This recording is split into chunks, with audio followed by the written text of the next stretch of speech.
Hey,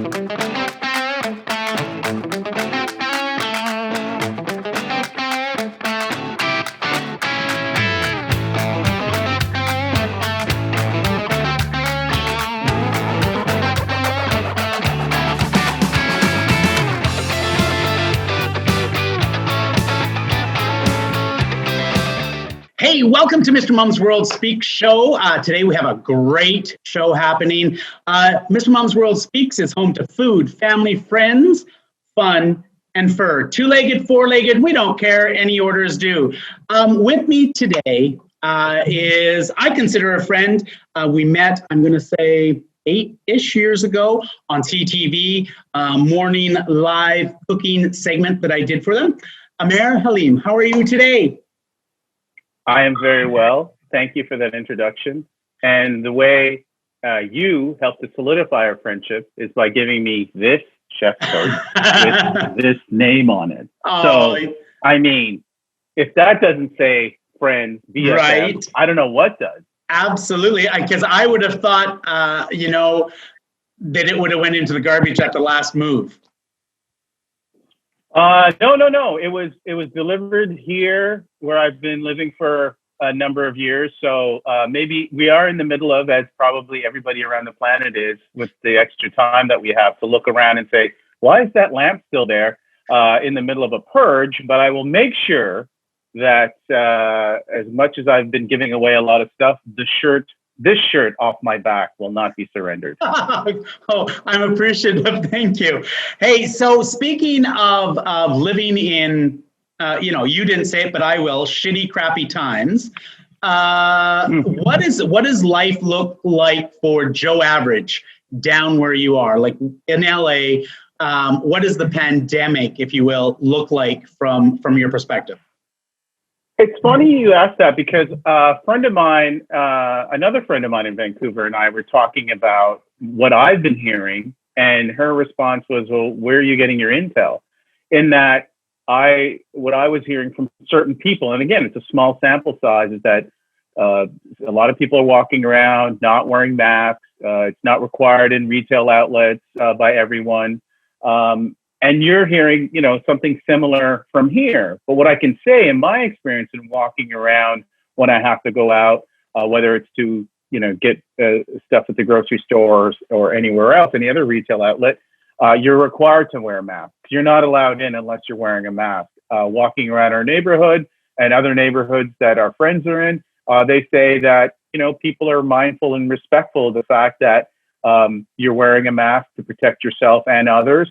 And even with that protective gear on, people make a point to do that wide sweep across if you're passing someone in a sidewalk, because you understand that you want to give them the space that they want and that you require as well. So when you say average Joe, as with any big city, it's a wide spectrum, right? There's some people living in their bubbles that are literally elevated in the hills of Malibu. There are other people who are right next door to someone, in a suburban neighborhood or a giant apartment building. So it varies. But I think for the most part, from what I've seen and what I've experienced, everyone's been, playing by the rules, as it were, to keep themselves, their family members, and others safe. So part of your big, you're heading into an election and you do these great debates now down there. Saw one last night. That was interesting.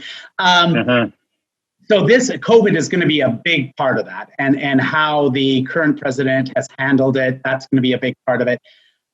I was just speaking to someone in Japan who said that the COVID situation wasn't as blown, if you will, there, and for several reasons. One was that Japanese people don't shake hands, they don't do a bunch of hugging, they're not very PDA. That in their subway system, they don't talk. They're almost mute, and so that there isn't that same kind of level of germs going around, if you will, that there was in New York on the subway system. And then they've been wearing masks over there for years. Mm-hmm. So I guess in what I'm kind of getting to is, in the U.S., do you foresee it continually to escalate like rapidly, or have they kind of got it under semi-control, if you will? I think you have to look at a couple of things, and that's the points of comparison in terms of what you use to apply the word control or semi-control to. I mean, ideally, you'd like to be in New Zealand, because they effectively shut it down. Sure, they had a spike or two recently, but they're very capable and able to deal with it without that culture that you were just referring to in Japan. Japan is one of my favorite destinations to go to. I've been fortunate to be there a couple of times. And were you speaking to an expat or someone who's from Japan, like born and raised in Japan, a Japanese person? A friend of mine has got stuck there with his husband because of COVID. Okay. Typically, he's travels back and forth. Got it. Okay, so they're very familiar with the culture and the surroundings. Yeah. And I found from our experience, my wife and I, when we've gone there, and also with other friends as well, that yes, for the most part, people do keep to themselves, but a subway is a subway car is a subway car. I mean, some are packed to the gills, and depending on where you are, the Tube in London, for example, you're basically part of a Tetris piece, packed in on a certain day. There, again, even though people are mindful of their personal space and respectful of distance, you're still, we're talking about aerosolized, droplets that are going out. So it doesn't really matter it matters how packed it is, but you're still in a confined space. But the mask wearing culture in places like that, South Korea and others, Taiwan, for example, Hong Kong, that's helped them mitigate and deal with this a lot better than but a lot of other places have. But I think people have gotten to the point, again, this is a country, I live in a state that has the entire population of Canada in it, in a space not even a fraction of the size of Canada, right, across all its time zones. Right. And in a country that has, 10 times that, with different, you can't get agreement with people in your neighborhood, let alone across the country. So each region is going to vary dramatically. And it depends on, and the reason I referred to Australia to begin my answer was because that's a country that has a government that has at least a forward-thinking approach in terms of how to deal with it, how to lock it down, how to trace, contact trace, all of these things that are necessary. And here in this country, we've had what seems to be a haphazard approach, that there's no national message coming down. It's every state fend for itself. So if a leader declares himself a, quote, wartime president, I would find it hard to believe that in an actual war, say World War II, Franklin D. Roosevelt would say, okay, I'm a wartime president. And the states in that nation under him would say, yeah, well, we're going to do our own thing. You go and fight those people that you have to go and fight overseas or whatever you need to do, but we're going to do our own thing. And that's what's happened here. Some states have done their own thing. So it's going to vary. So any predictions on the election? I think it'd be easier for me to predict, the outcome of the NBA finals or the baseball playoffs that are happening right now than the election. There's so many factors. I just find it, if you step back and look at the era we're living in and how things are changing so rapidly and have changed so rapidly. I was saying this the other day to a friend of mine, that if there's one word to describe this century, which is only a couple of decades old, it's disruption, right? It's because even before you and I met, the way you would say hail a cab would be to put your arm up and have it pull up. Now, that thing you had back then, not all of us did, a flip phone has transformed into a computer, basically, that we carry around in our pockets. And to get that same ride from point A to point B, you can use that, quote, computer, i.e. your phone, your smartphone, and get picked up, dropped off without a word being exchanged. Sure. So 20 years ago, if I said, this is the future, you'd be like, what? Were you watching the Jetsons or what were you doing? And here we are in this era of, quote, disruption that not just as far as technology is concerned, but as something as fundamental as the electoral process. This person has come in who was once a candidate and now the president and has transformed the way things are done. You have his opponent telling him to shut up, which you never really heard before. And if you did, that would have been a all caps banner headline that would have that probably would have sunk the candidacy of the challenger. You have people on air doing a recap afterwards, referring to it as, referring it to as a shit show, Right. and Yeah. saying that because they're at a loss for words. Everyone is gobsmacked at this approach. And I'm not giving the incumbent too much credit. What I'm saying is that he tapped into something that he had when he was an on-air host on a network and on a successful franchise, that he was being coached by producers. And he's just applying those same tactics, Principles, if you will, or approaches, principles, to what he's doing now, whether it's on a debate stage or governing. You're in charge of the government. You're in charge of and you should entrust the institutions that prop up, that are the foundations of this government, of this country. So instead of saying it's horrible, it's corrupt, it's rigged, you have at your disposal the agencies that can investigate the things that you find to be corrupt or horrible or rigged. So either they are, and you just have been negligent in pursuing that investigation to find out what's going on, or you're purposefully misdirecting and creating this doubt so that whatever happens in a couple of weeks now will be called into question, and you'll effectively be able to sort of just kick this can down the road. Yeah. And he said it, everything he's done, he's articulated. There's no, like when you watch football and you see a football coach on the sideline with his headset, mask now, and a right. play sheet that looks like a laminated menu from like a Denny's. He's showing you those plays. He's telling you exactly what he's doing. And, we should listen. And so if he wants to delay this thing for months, weeks, and maybe years, well, he's not going to do it as the person who's waiting for the results to say, hey, okay, I'm going to share power. He's going to do it as the guy in charge. Right. And that should be troublesome and worrisome. So my prediction is, to circle back in a long-winded way, as I often tend to be, my prediction is that you won't see any type of resolution or an exhale that, okay, we have a result and we can move on until January 21st of 2021 when the inauguration happens. That's the goal line you should be looking towards, not what's happening in November or the months after. So have you continued to work throughout COVID? Do you work from home? Is that kind of where you're? Yeah, I work from home. I mean, I kind of switched gears. I did switch gears. I went from, it's like I kind of switched gears. I went from driving a car to flying a helicopter.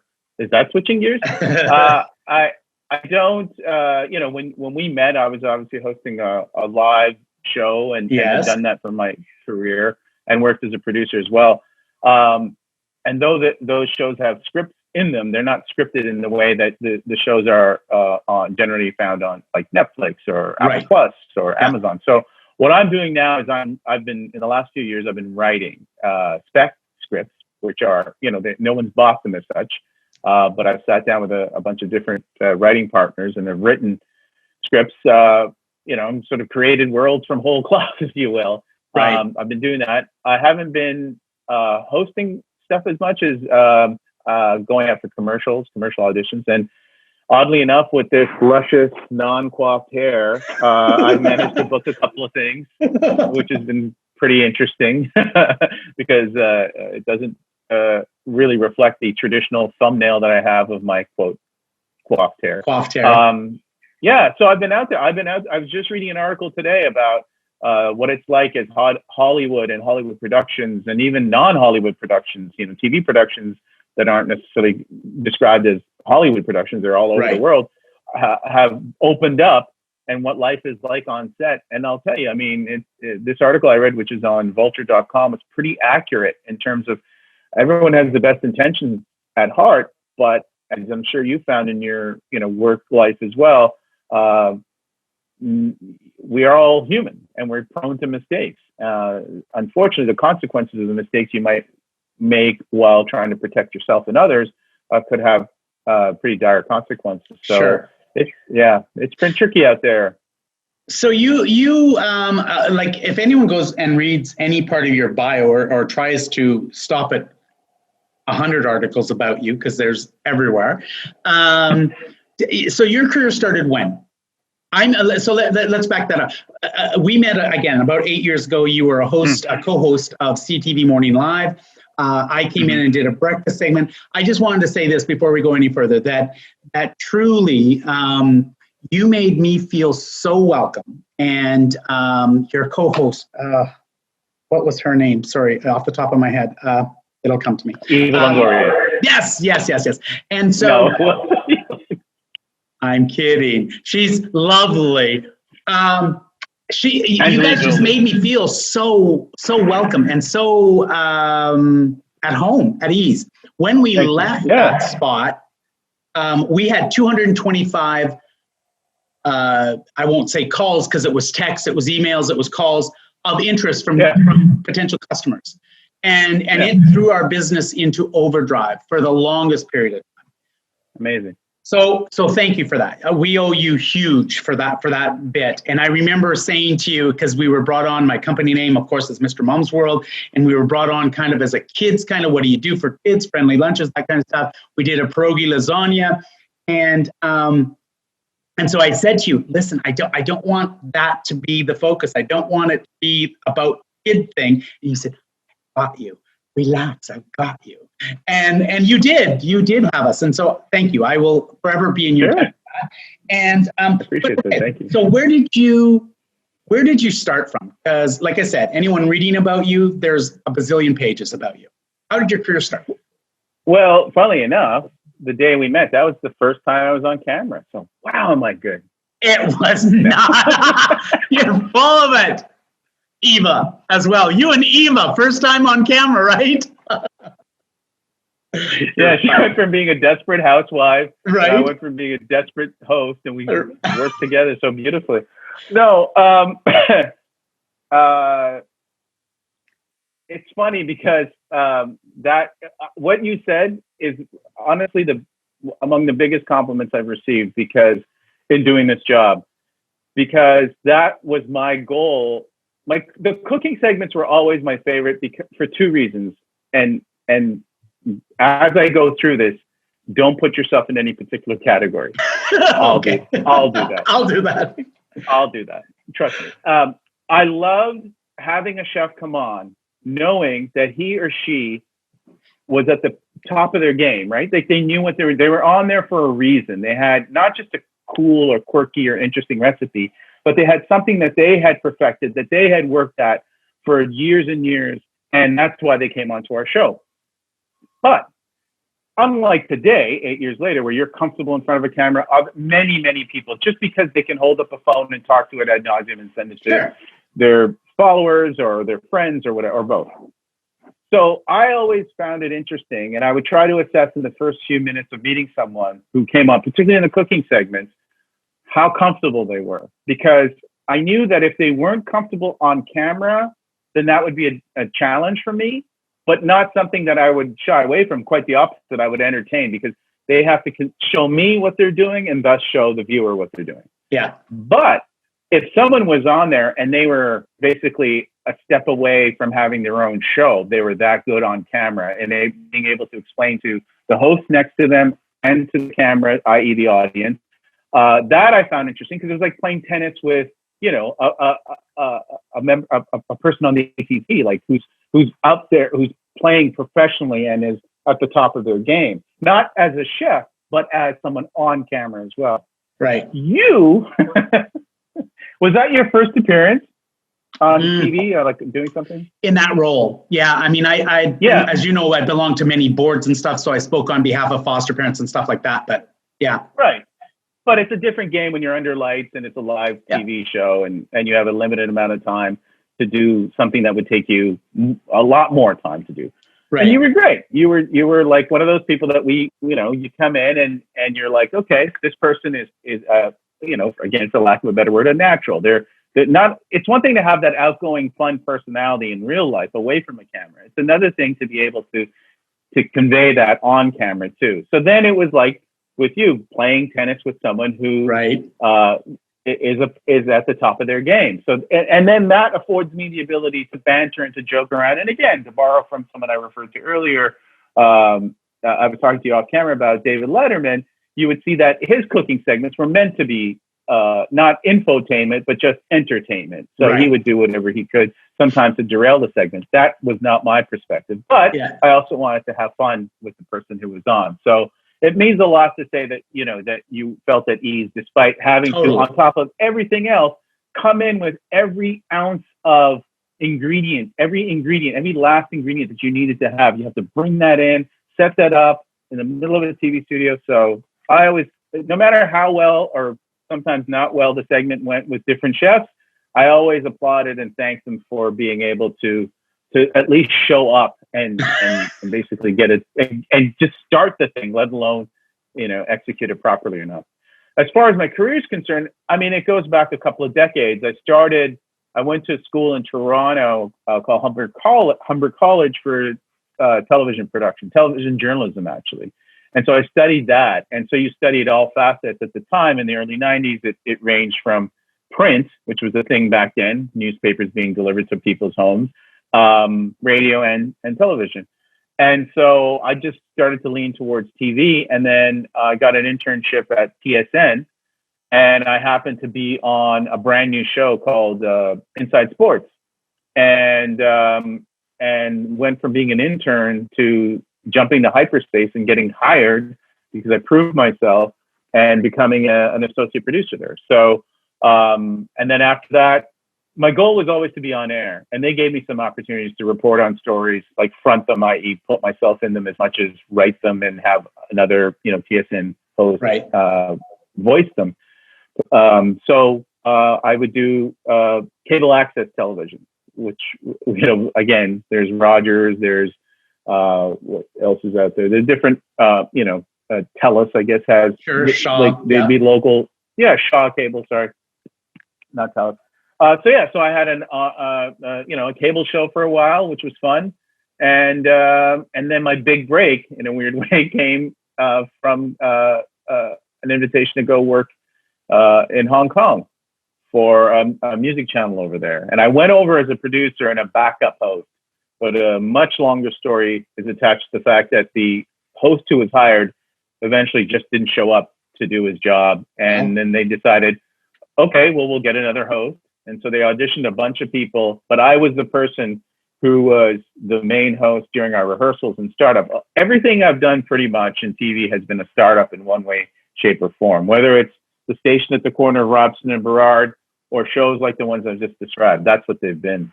So that was sort of the essential humble beginnings from a time when you used to rely on videotapes to be sent to people and you're dating yourself. Well, when I said early 90s, I've already been past dating myself. if you can't do that math. Hey, question. I know, because again, I've you know, I know a little bit about you, but I stalk you all the time. So tell everyone some of the people you've interviewed, because it's a big, impressive list. I like that you started with question, because I'm waiting for you to go monologue from me, and now soliloquy. I mean, in terms of my first, after I was at CTV, which was then, well, it was CTV, but it started out as VTV. So when I was at VTV/CTV doing their morning show from the outset back in '97, we went, I was there till late 2001. And I got hired by this network in the US, VH1, and based in New York. So eventually left, went to New York, met with the bosses, etc. And my first week on the job, they said, okay, so we need you to go to LA and meet up with U2 at the Chateau Marmont, and then fly with them, you know, on their plane and interview them for this pre-show special that we're. Did you pee yourself at that moment? So I passed out, and then when I came to, I said, there's good news and bad news there. And they were like, well, the good news is obvious. You're a lifelong U2 fan. You told us that. What's the bad news? I'm like, how do you top that? We're going to Abbey Road, you know, to hang out with Paul McCartney and maybe, you know, jam a bit. Like, what are you talking about? So that was my first week on the job, is hanging out with the band that I loved since I was a kid, and flying with them on their plane, and it was amazing. But yeah, I mean, it's ranged from like them to Madonna to Beyonce to, I mean, Paul Rudd in terms of films, Jeremy Irons. It's been quite a range of people. And it's been funny too, because there have been so many ways to conduct interviews, right? You can do one-on-ones, you can do essentially what this used to be called satellite interviews, but now we're doing it over the internet.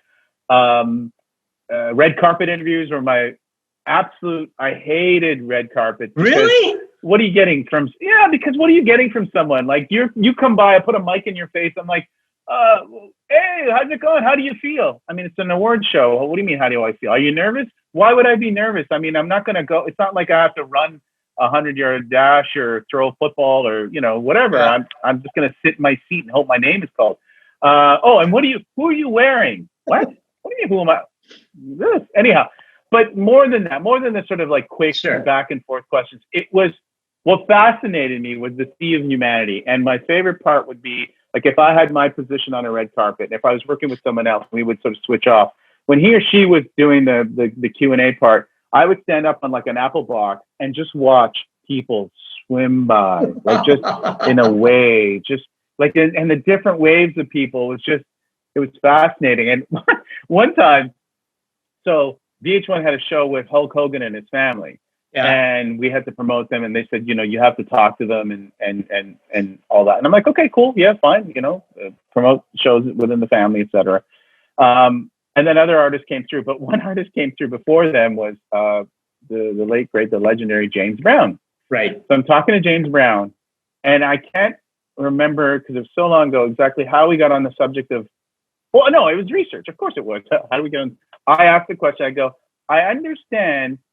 I read somewhere that you said that Hulk Hogan is a great bass player. He goes, oh yeah, he's a nice. And I'm like, what? Where was that? Where Hulk Hogan and James Brown are just jamming? Like, what is he doing? Right? It was fascinating. So we had a nice chat, quick exchange again, as they all were. He went his way, and then the Hogan family come up to us, and I go, is James Brown messing with me that he said you're a good bass player? He goes, oh, like he was surprised that someone had acknowledged that he was a bass player and all that stuff. And so like those little occurrences were always fascinating. When NSYNC and Backstreet Boys were at the peak of their powers, and they had this rivalry going on, we were in a commercial break, and they arrived to our camera position at the same time. You almost had like, like West Side Story style, right? Like they were sort of sizing each other up, but then they hung out and they high-fived, or they fist bumped, or whatever we were doing at the time, and they were fine with it. They were just absolutely chilled. But I just kept saying to our producer, like, we got to come back. We got to cut in a program. I mean, we have this crazy random exclusive of the two biggest boy bands at the time, just within feet of each other. And then there was one time when Matthew Perry came by, and he said to, and I said, hey, one question I would ask is, what are you listening to right now? What are you up to? And what are you up to? But what are you listening to? Whether it's at home, at the gym, in the car. And he said, he kind of sort of like hummed and hawed. He goes, well, actually, I'm into, you may not believe it, but I'm really into Sarah McLachlan. And I go, oh, that's great. You should tell her, because she's right behind you. And again, that whole sort of ebb and flow of people just walking in and out. And he was like, what? And he turns around, and he was right there over his shoulder. So, and despite how much I'm having these sort of fond recollections of those times, I hated it because it was just, you would get those moments, which was fantastic, but most of the times it would just be this sort of tug of war to get someone to come over and say something to you. It's got to be kind of surreal for you, though, isn't it? I mean, do you ever, or maybe you didn't? I mean, I'm starstruck. I'm not starstruck. Hey, take my picture with you. I'm stalking you, even though I stalked you. I'm starstruck in the sense that these people are someone that you have either grown up with, that they're huge, larger than life, and at the same time you're typically kept away from these people, and then you're now you're thrust into the middle of them. Did you have that sense of wow, or did you have the sense of just another one? I mean, there's a legendary comedian named Chris Farley. Yeah. If you look him up, for those people who aren't familiar with him, if you look him up online and find out what he did like on SNL, for example. He had a bunch of great characters. And one of them was this guy who was, I guess, making fun of interviewers like I was at the time. Not of me, but like, because he predated me being on VH1, but asking those kind of questions and being more of a fan than that, you know, an objective interviewer. And it was a famous sketch that he did with Paul McCartney, where he's like, you remember when you recorded Abbey Road?